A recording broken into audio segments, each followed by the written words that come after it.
Mabuhay po si Tatay Digong! Mabuhay po Inday Sara Duterte! Inday Sara Duterte! Si Tatay Digong in good health, pero balat at buto na. Good morning! Good morning! Bring him home! Bring him home! Bring him home! Bring him home! Sana po, habang na si Tatay Digong ay kinukulong nila rito, nalabag sa kanyang karapatang pantao at labag sa soberenya ng Pilipinas, walang pagod ang mga Pilipino na makikisa, magmamarcha at isisigaw, bring him home. Kahapon po, bumisita si Ma'am Elizabeth Zimmerman Duterte. At ang sabi niya, si Tatay Digong in good health, pero balat at buto na. Alvin Tourism, good morning ba? Good morning people watching all the lost assist of here today. Thank you, Alvin. Hindi naman po kayo magtataka siguro kung bakit kanyang pumayat si Tatay Digong. Sino nga yun?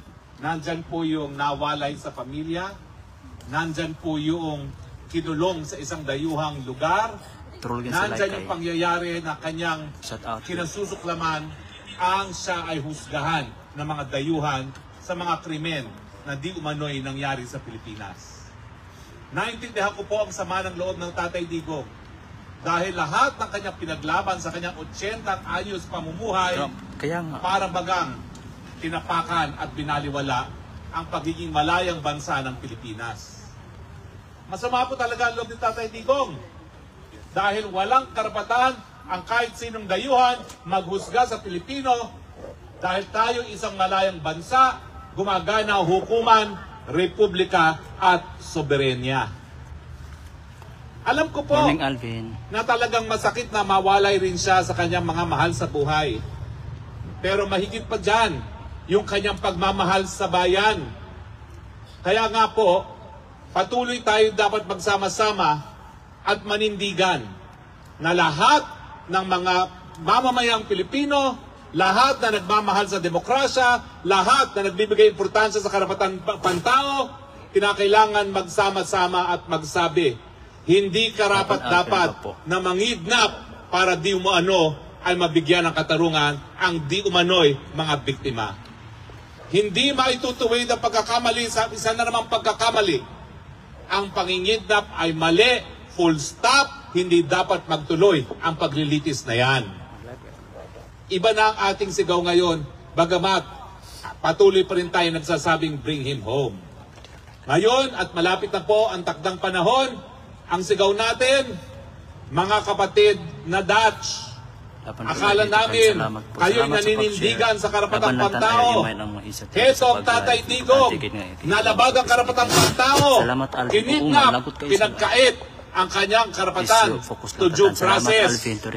Papayagan nyo ba yan?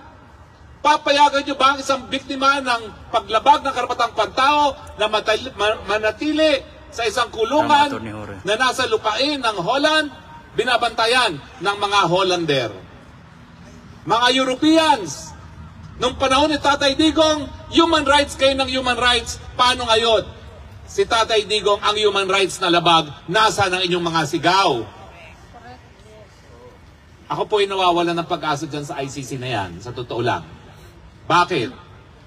Unang-una, wala naman talaga silang linilitis kung hindi doon sa mga galing sa mga mahihirap na bansa. Kaya lang naman siya linitis kasi pinulaan yung prosecutor na taga-Africa na ang pinupuruhan lang niya puro African. Kaya nga para sabihin hindi lang puro African, kumuha ng ibang kulay, kayo manggi si Tatay Digong.